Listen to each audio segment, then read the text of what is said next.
Olá, a graça e a paz do nosso Senhor Jesus Cristo repouse sobre a sua vida, sobre a sua casa. Hoje eu gostaria de refletir neste tempo de meditação devocional acerca de uma realidade que é muito comum nos nossos dias, mas embora seja uma realidade comum, ela muitas vezes é mal compreendida ou é expressada de uma forma diferente daquilo que a Bíblia nos aponta como uma definição clara sobre esta realidade, e eu me refiro ao fato de muitas pessoas nos nossos dias afirmarem, sem qualquer tipo de constrangimento, que são cristãos. Eu gostaria de pensar um pouco sobre esta realidade do que é o cristianismo e do que é ser cristão, mas olhando, obviamente, para aquilo que a palavra de Deus nos chama a perceber sobre o compromisso do cristão e sobre o que é o cristianismo. E para isso, eu gostaria de ler o texto que está registrado na carta que o apóstolo Paulo escreve aos Filipenses, no capítulo 3, especialmente os versos 8 e 9. Filipenses, capítulo 3, versos 8 e 9. O texto nos diz assim: Sim, deveras considero tudo como perda por causa da sublimidade do conhecimento de Cristo Jesus, meu Senhor, por amor do qual perdi todas as coisas e as considero como refúgio para ganhar a Cristo e ser achado nele, não tendo justiça própria que proceda de lei, senão a que é mediante a fé em Cristo, a justiça que procede de Deus, baseada na fé. O apóstolo Paulo, quando diz essas palavras, ou antes de dizer estas palavras, ele está orientando aos crentes da igreja de Filipos acerca do cuidado que eles deveriam ter diante dos falsos mestres e dos falsos ensinos que estavam sendo divulgados naquela região. E após falar sobre estas realidades, Paulo fala a respeito da confiança que muitas vezes nós temos em nós mesmos, nos esquecendo de que nós precisamos confiar somente em Cristo. É quando ele diz no verso 4, eu poderia confiar na carne. E por que Paulo está dizendo que poderia confiar na carne? Porque ele vai descrever aqui uma parte do seu currículo. E ele vai dizer o seguinte: eu fui circuncidado ao 8º dia, como manda a tradição judaica. Sou da linhagem de Israel, da tribo de Benjamim. Sou hebreu, de hebreus. Quanto ao cuidado da lei, sou um fariseu, extremamente zeloso no cumprimento da lei. Quanto ao zelo pela lei, perseguidor da igreja.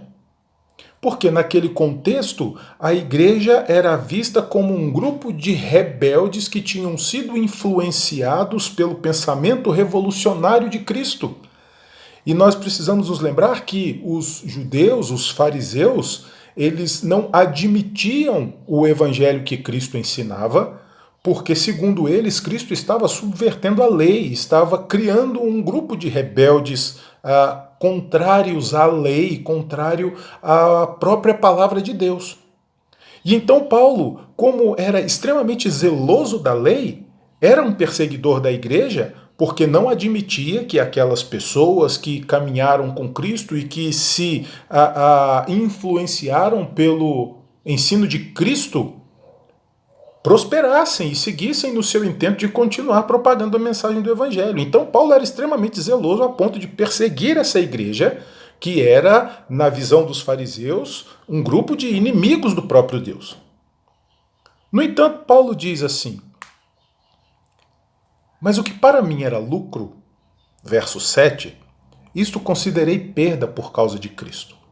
Todos os títulos de Paulo, toda a sua condição dentro de uma linhagem judaica, tendo sido circuncidado, sendo hebreu, sendo da tribo de Benjamim, sendo alguém que era autoridade no meio dos seus, como um perseguidor da igreja, Paulo recusa todas estas coisas por causa de Cristo. E ele vai dizer no verso 8: sim, considero tudo como perda por causa da sublimidade do conhecimento de Cristo Jesus, meu Senhor, por amor do qual perdi todas as coisas e as considero como nada, como lixo, para ganhar a Cristo.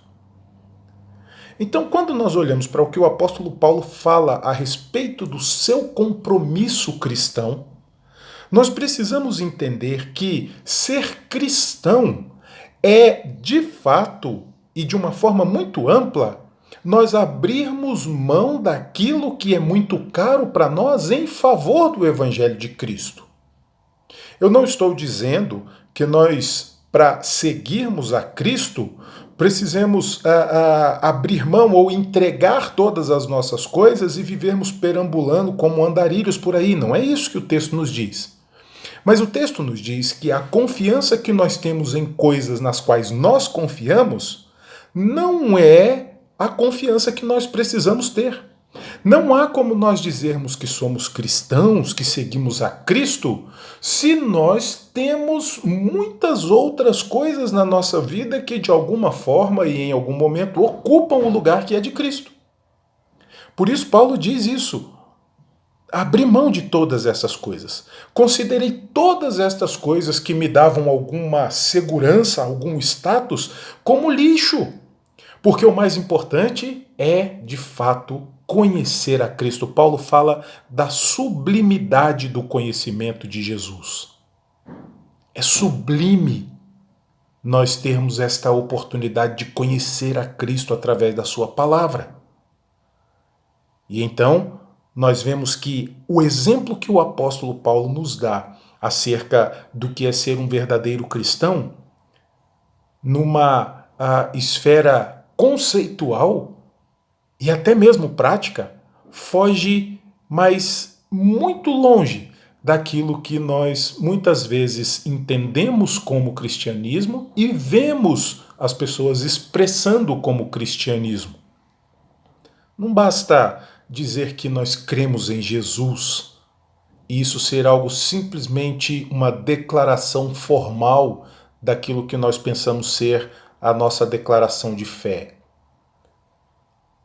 John Stott, quando fala sobre esse texto, ele diz que não faz muita diferença nós sermos profundos conhecedores da teologia, nós sermos profundos conhecedores do texto da Escritura, se de forma prática este conhecimento não moldar a nossa vida, não moldar o nosso caráter. Os discípulos foram chamados de cristãos lá no primeiro século porque eles eram parecidos com Cristo. Os discípulos foram chamados de cristãos no primeiro século porque eles eram imitadores de Cristo. E não porque eles saíam pela rua falando que eram cristãos. Eles foram reconhecidos como cristãos. E muitas vezes o que nos falta, e o que falta a muitas pessoas que se dizem cristãs, é de fato compreender o que é ser cristão, qual é o nível de compromisso que isso exige de nós.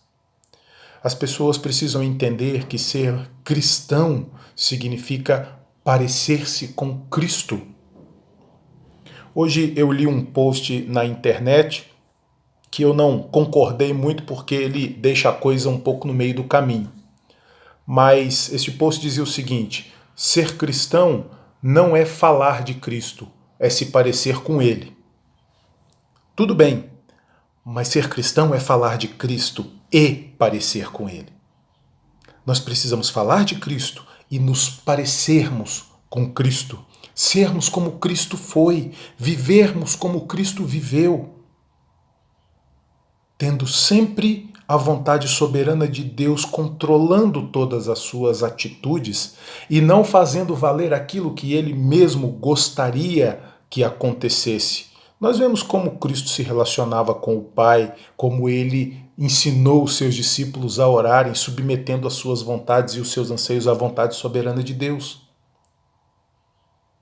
Quando, no início da carta, o apóstolo Paulo faz uma das suas declarações impactantes.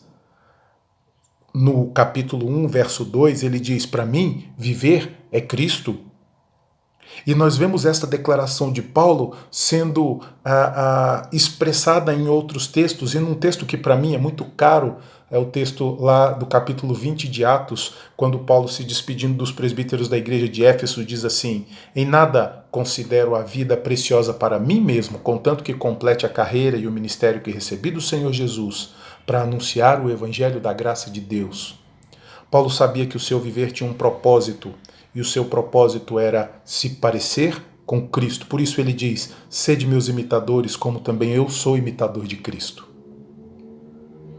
Nós temos imitado a Cristo de fato, nós temos procurado viver uma vida que espelhe a Jesus.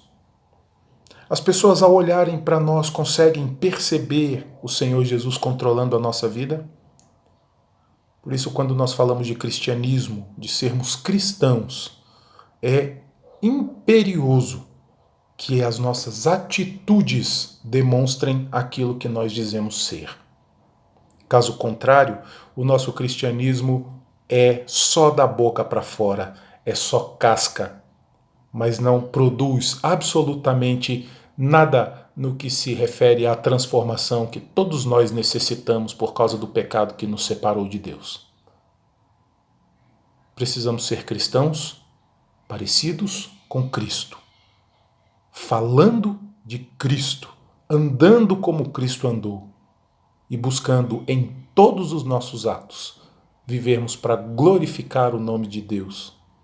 Que Deus nos ajude a pensar sobre isso e a refletir sobre o nosso conceito de cristianismo e sobre a nossa postura de sermos cristãos de fato.